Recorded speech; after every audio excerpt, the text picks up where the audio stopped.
जय हिंद साथियों, स्वागत है आप सभी का एक बार फिर से आपके अपने एससीएस क्लासेस पर। इस क्लास में करेंगे जीके, जीएस और हिंदी के प्रश्नों को, जो कि एक्सपेक्टेड पेपर की तरह है। हो सकता है आपको इस क्लास से 2-4 प्रश्न देखने को मिल जाएं।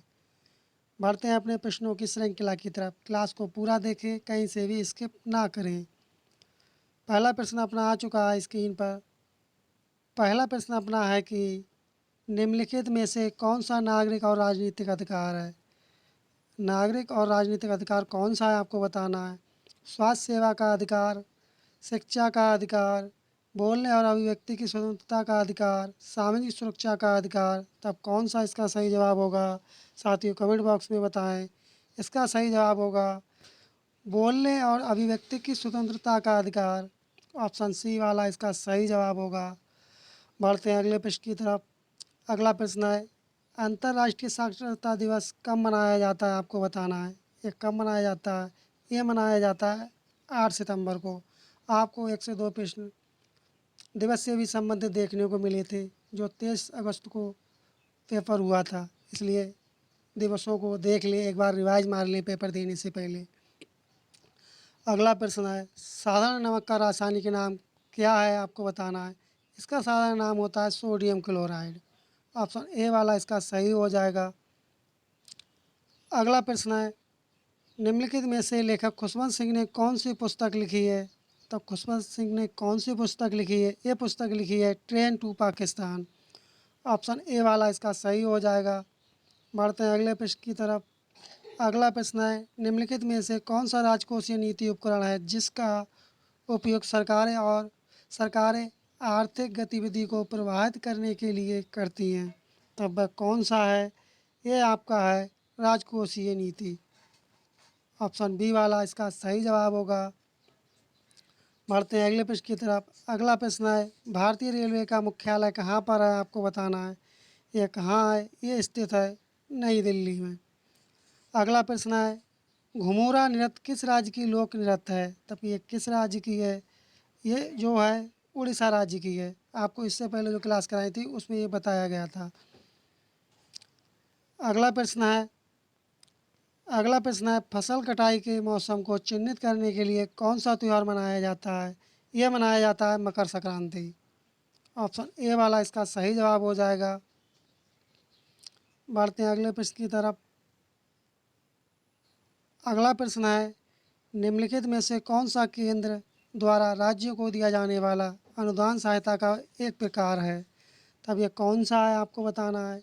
ये है योजना अनुदान प्लांट ग्रांट। ऑप्शन ए वाला इसका सही जवाब होगा। अगला प्रश्न है, संविधान का कौन सा अनुच्छेद केंद्र और राज्यों के वितरण से संबंधित है। तब ये होता है अनुच्छेद 238 अनुच्छेद 268। बढ़ते हैं अगले प्रश्न की तरफ। अगला प्रश्न है, जैन धर्म के संस्थापक माने जाने वाले जैन शिक्षक का नाम क्या है। तब इनका क्या नाम है। ये नाम है ऋषभनाथ। ऑप्शन डी वाला इसका करेक्ट होगा। बढ़ते हैं अगले प्रश्न की तरफ। अगला प्रश्न है, भागीरथी और अलकनंदा नदियों के संगम से कौन सी नदी बनती है। इनके संगम के उपरांत कौन सी नदी बनती है। ये बनती है गंगा नदी। बढ़ते हैं अगले प्रश्न की तरफ। अगला प्रश्न है, ब्रिक्स सम्मेलन भारत में प्रथम बार किस वर्ष में हुआ था। आपका बताना है कि प्रथम बार ये भारत में कब हुआ था। ये हुआ था वर्ष 2010 में। बढ़ते हैं अगले प्रश्न की तरफ। अगला प्रश्न है, 1978 में हुई नोटबंदी के समय भारत के प्रधानमंत्री कौन थे। तब उस समय प्रधानमंत्री कौन थे। ये थे मोरारजी देसाई। कौन प्रधानमंत्री थे। ये प्रधानमंत्री थे मोरारजी देसाई। ऑप्शन बी वाला इसका सही जवाब होगा। बढ़ते हैं अगले प्रश्न की तरफ। अगला प्रश्न है, सूचना प्रौद्योगिकी अधिनियम किस वर्ष पारित किया गया था। यह पारित कब किया गया था। ये पारित किया गया था 2000 को। ऑप्शन ए वाला इसका सही जवाब होगा। अगला प्रश्न है, निम्नलिखित में से जीएसटी लागू करने वाला देश का अंतिम राज्य कौन था। तब अंतिम राज्य कौन था। ये था जम्मू कश्मीर। ऑप्शन बी वाला इसका सही होगा। अगला प्रश्न है, भूटान की मुद्रा बताना। मैं आपको बताना चाहूँगा, मुद्रा से संबंधित एक प्रश्न अवश्य आपको देखने को मिल रहा है, इसलिए मुद्राओं को एक बार रिवाइज करते चलें। तब कौन सी मुद्रा है? ये है न्यूगिल ट्राम। ऑप्शन डी वाला इसका सही जवाब होगा। अगला प्रश्न है, संयुक्त राष्ट्र संघ द्वारा किस वर्ष अंतर्राष्ट्रीय बाजरा वर्ष घोषित किया गया था? ये कब किया गया था? ये किया गया था वर्ष 2023 में। डी वाला इसका सही होगा। अगला प्रश्न है, hold on to your dreams के लेखक कौन है? इसके लेखक कौन है आपको बताना है।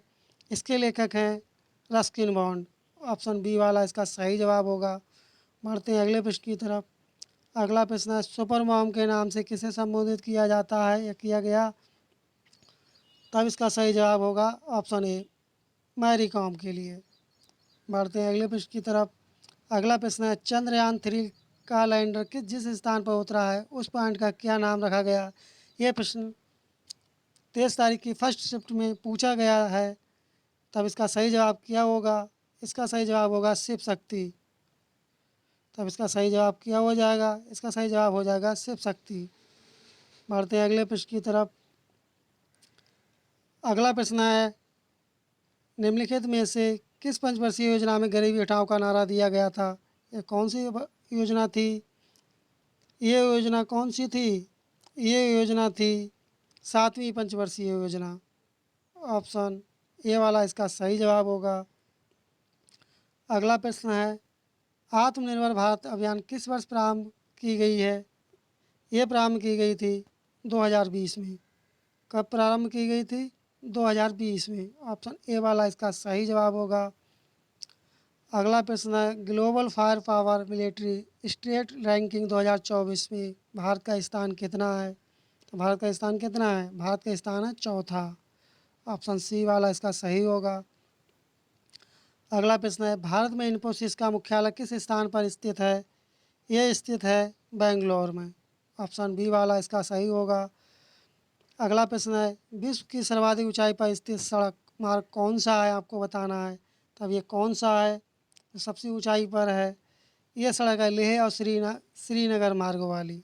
ऑप्शन बी इसका सही जवाब होगा। अगला प्रश्न है, भारत छोड़ो आंदोलन किस वर्ष प्रारंभ किया गया था? ये प्रारंभ किया गया था 1942 में। अगला प्रश्न है, प्रथम विश्व विरासत दिवस किस वर्ष मनाया गया था? ये मनाया गया था वर्ष 1983 में। ऑप्शन डी वाला इसका करेक्ट होगा। अगला प्रश्न है, अपराधियों की गिरफ्तारी के समय किन बातों का ध्यान रखना अति आवश्यक है? ये आपका प्रश्न मानसिक अभिरुचि से है। तब किन बातों का ध्यान रखना आवश्यक हो जाता है? ये हो जाता है, दबिश टीम की सहायता के लिए कवर टीम लगाई जाए। ये भी ठीक है। रात के समय दबिश में हैवी ड्यूटी लाइट का प्रयोग। ये भी ठीक है। बुलेट प्रूफ जैकेट, हेलमेट व पटका को धारण किया जाना। ये भी ठीक है। तो कौन सा ठीक हो जाएगा? ऑप्शन डी वाला ठीक हो जाएगा, उपयुक्त सभी, ऑल द अबव। बढ़ते हैं अगले प्रश्न की तरफ। अगला प्रश्न है, उत्तर प्रदेश के किस जिले में देश का प्रथम टेलीकॉम सेंटर ऑफ एक्सीलेंस का निर्माण किया जाएगा? कहाँ निर्माण किया जाएगा? ये निर्माण किया जाएगा सहारनपुर में। ऑप्शन ए इसका सही जवाब होगा। बढ़ते हैं अगले प्रश्न की तरफ। अगला प्रश्न है, उत्तर प्रदेश में सर्वाधिक जनसंख्या वाला जिला कौन सा है? आपको बताना है। सर्वाधिक जो जनसंख्या है वह है प्रयागराज की। इससे पहले इसे इलाहाबाद के नाम से जाना जाता था। अगला प्रश्न है, भारत सरकार द्वारा बाल श्रम पर 1979 में कौन सी समिति गठित की गई थी? यह कौन सी समिति थी? ये समिति थी गुरुपाद स्वामी। ऑप्शन ए वाला इसका सही जवाब होगा। अगला प्रश्न है, विश्व के प्रथम परमाणु रिएक्टर के आविष्कारक कौन थे? ये थे एनरिको फर्मी। ऑप्शन ए वाला इसका सही जवाब होगा। बढ़ते हैं अगले प्रश्न की तरफ। अगला प्रश्न है, उत्तर प्रदेश में उच्च न्यायालय की खंडपीठ किस जिले में स्थित है? तब ये स्थित है लखनऊ जिले में, जो कि उत्तर प्रदेश की ये राजधानी भी है। मेरठ किस लिए प्रसिद्ध है? ये है अपने खेल सामानों के लिए प्रसिद्ध है। मुरादा किसके लिए प्रसिद्ध है? ये पीतल के बर्तनों के लिए प्रसिद्ध है। ये भी पूछा जा चुका है 23 अगस्त के पेपर में कि मुरादाबाद किस लिए प्रसिद्ध है। ये कथन में दिए हुए थे, जिसमें बरेली था, मुरादाबाद था, आगरा था, आपका एक और था कोई। बढ़ते हैं अगले प्रश्न की तरफ। अगला प्रश्न है, हाल ही में भारत और जापान के मध्य संयुक्त अभ्यास धर्म गार्जियन किस राज्य में आयोजित किया गया था? ये किया गया था राजस्थान में। बढ़ते हैं अगले प्रश्न की तरफ।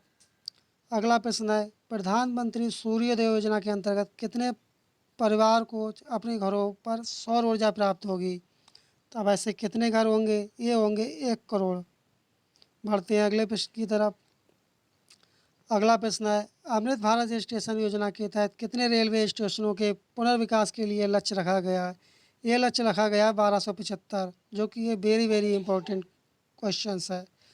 साथियों, अगर आपको क्लास अच्छी लग रही हो तो जिन साथियों ने चैनल को सब्सक्राइब ना किया वो साथी लोग चैनल को सब्सक्राइब कर दें और नोटिफिकेशन बेल आइकन दबाना ना भूलें, जिससे उन्हें यूपी पुलिस का एनालिसिस सटीक और सबसे शुद्ध सबसे पहले पाने के लिए नोटिफिकेशन बेल अवश्य दबाएं। अब अपने आ चुके हैं हिंदी के प्रश्न। जो जीके के कुल प्रश्न आते हैं वो 38 आते हैं और हिंदी के जो प्रश्न होते हैं वो कुल आते हैं 37। इसलिए अब हिंदी के प्रश्नों को करेंगे। ये एक प्रश्न रह गया जीके का। विश्व के पहले 3D प्रिंटिंग इलेक्ट्रिक एब्रा का परीक्षण अभियान किस देश में प्रारंभ किया गया था? ये प्रारंभ किया गया था संयुक्त राज्य अमीरात में। अब प्रश्न नंबर 39 से अपने हिंदी के प्रश्नों की श्रृंखला आ चुकी है, जो कि आपको पेपर में इससे पहले जो सेट कराए थे हिंदी के प्रश्न आपको बहुत सारे देखने को मिले थे। इसलिए क्लास को देख करके जाएं, आपको हो सकता है आपको इस क्लास से बेनिफिट मिले। निम्न में घोष वर्ण कौन सा है? तब घोष वर्ण कौन सा है आपको बताना है। घोष वर्ण है रा। ऑप्शन डी वाला इसका सही होगा। अगला प्रश्न है, प्रत्यय पर शब्द में उपसर्ग लगा है, तब इसमें कौन सा उपसर्ग लगा है? इसमें लगा है प्रत्यय उपसर्ग। कौन सा उपसर्ग लगा है? इसमें लगा हुआ है प्रत्यय उपसर्ग। अगला प्रश्न है, सूर सूर तुलसी शशि उड़गन केशवदास और कवि खदोत समझह तय करे प्रकाश। इन पंक्तियों में आपको अलंकार कौन सा है? अलंकार पूछा गया है। तब इन पंक्तियों में कौन सा अलंकार? इनमें है एमक अलंकार। बढ़ते हैं अगले प्रश्न की तरफ। अगला प्रश्न है कि निम्नलिखित वाक्यों में से एक में करण कारक के विभक्ति चिन्ह का प्रयोग हुआ है, तब किसमें प्रयुक्त हुआ है? ये प्रयुक्त हुआ है लड़का दर्द के मारे छटपटाता रहा। ऑप्शन ए वाला इसका सही जवाब होगा। बढ़ते हैं अगले प्रश्नों की तरफ। अगला प्रश्न है, सही वर्तनी वाला शब्द है, तब सही वर्तनी वाला कौन सा शब्द होगा? ये है शुश्रूषा। ऑप्शन बी वाला इसका सही होगा। स्थूल का विलोम नहीं है, तब स्थूल का विलोम कौन सा नहीं है आपको बताना है। स्थूल का विलोम नहीं है ऑप्शन डी वाला निग। सॉरी साथियों, स्थूल, हाँ सॉरी साथियों, प्रश्न नंबर 45 का है डी वाला शाश्वत जो है स्थूल का विलोम नहीं है। और जो निर्गुण में कौन सा उपसर्ग है? निर्गुण में कौन सा उपसर्ग है? तब निर्गुण में कौन सा उपसर्ग है? ये है निर। ऑप्शन बी वाला इसका सही जवाब होगा। बढ़ते हैं अगले प्रश्न की तरफ। अगला प्रश्न है कि निम्नलिखित में से किसको साहित्य अकादमी पुरस्कार मिला है? तब ये साहित्य अकादमी पुरस्कार किसको मिला है? ये मिला है नामवर सिंह को। और इससे पहले जो 23 अगस्त को पेपर हुआ था उसमें पूछा गया था 2019 का साहित्य अकादमी पुरस्कार किसे मिला था? भाई मिला था नंद किशोर को। इसलिए ये भी आप ध्यान रखें। अगला है, बुढ़ापा एक प्रकार का अभिशाप है, रेखांकित शब्द की संज्ञा बताना है। बुढ़ापे में कौन सी संज्ञा होगी? बुढ़ापे में संज्ञा होगी भाववाचक संज्ञा। ऑप्शन बी वाला इसका सही जवाब होगा। बढ़ते हैं अगले प्रश्न की तरफ। अगला प्रश्न है, पुत्र शोक में कौन सा समास है? जो पुत्र शोक दिया रखा है इसमें समास कौन सा है? समाज के जो क्वेश्चंस आ रहे हैं वो बिल्कुल ईजी आ रहे हैं, आप आसानी से कर सकते हैं अगर आपने थोड़ा सा भी प्रयास किया है। तब इसका क्या होगा? इसमें होगा तत्पुरुष समास। मंत्री का आपको लिंग बताना है, मंत्री में कौन सा लिंग है? तो मंत्री में लिंग है उभय लिंग। ऑप्शन डी वाला इसका सही जवाब होगा। अगला प्रश्न है, निम्नलिखित में से कौन सा तत्सम नहीं है? तब कौन सा तत्सम नहीं है? ये तत्सम नहीं है चैत। जो चैत है वह तत्सम नहीं है। और जो आपके ज्येष्ठ आषाढ़ और जो फागुन है ये आपके तद्भव हैं। क्या हैं? तद्भव हैं। अगला है, किस वाक्य में विशेषण का प्रयोग हुआ है बताना है। ये जो प्रयोग हुआ ये हुआ है, वह लड़का फूल देकर चला गया। ऑप्शन डी वाला इसका सही जवाब होगा। आपको इसी क्लास से कई सारे प्रश्न आपको आपके क्वेश्चन पेपर में आज के 24 अगस्त के पेपर में आपको देखने को मिलेंगे, क्योंकि इससे पहले जो सेट कराए थे हिंदी के प्रश्न अच्छे ऐसे प्रश्न फंस रहे हैं, इसलिए क्लास को पूरा देखें, कहीं से भी स्किप ना करें। इनमें से कौन सा शब्द परिकर का अनेकार्थी नहीं है? तब परिकर का अनेकार्थी कौन सा शब्द नहीं है? ये नहीं है क्षत्रिय। अगला है ताले की चाबी है रेखांकित शब्द का कारक बताना है, तब इसका कारक क्या होगा? इसका कारक होगा संप्रदान कारक। ताले की चाबी क्योंकि संप्रदान हो रहा है इसलिए इसमें संप्रदान कारक होगा। बढ़ते हैं अगले प्रश्न की तरफ। अगला प्रश्न है जहाँ योजक चिन्ह का प्रयोग नहीं करते हैं पहचानिए, तब उन्हें क्या कहा जाएगा जहाँ योजक चिन्ह का प्रयोग नहीं करते हैं? कर्मधारय समास से बने बने शब्दों में योजक चिन्ह का प्रयोग। ऑप्शन डी वाला इसका सही जवाब होगा। मैं आपको बताना चाहूँगा, आप क्वेश्चन पेपर को ध्यानपूर्वक पढ़ें, उसके उपरांत ही प्रश्नों का जवाब दें। कभी कभार ऐसा होता है प्रश्न आते हुए भी हमारा गलत हो जाता है, क्योंकि होता कुछ है उसका डिमांड, लेकिन हम समझ कुछ और ही लेते हैं। अगला प्रश्न है किसका प्रयोग सदा एक वचन में होता है? तब किसका प्रयोग होता है? ये चांदी का प्रयोग होता है। बढ़ते हैं अगले प्रश्न की तरफ। अगला प्रश्न है किस छंद में 26 मात्राएं होती हैं और 14-12 पर यति होती है? तब ये किस में यति होती है?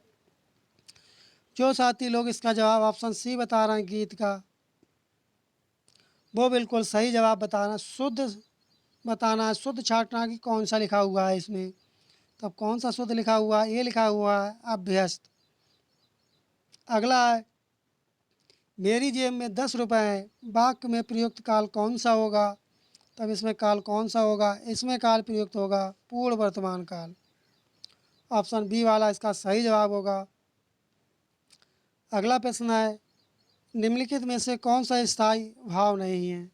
स्थायी भाव पूछा गया है, तब कौन सा नहीं? ये विषाद जो है ये स्थायी भाव नहीं। साथियों आपको क्लास कैसी लगी कमेंट बॉक्स में अवश्य बताएं, और पेपर को ध्यानपूर्वक पढ़ें, उसके उपरांत ही प्रश्नों का जवाब दें। ओएमआर शीट में आपकी किसी भी प्रकार की कटिंग नहीं होनी चाहिए, क्योंकि कटिंग हुई ओएमआर शीट चेक नहीं की जाएगी। और साथियों आपको क्लास अगर अच्छी लगी हो तो चैनल को सब्सक्राइब कर दें, वीडियो को लाइक कर दें और नोटिफिकेशन बेल आइकन दबाना ना भूलें, जिससे आपको सबसे पहले सटीक और एनालिसिस का नोटिफिकेशन आपको मिल सके और जिससे आप देख सकें।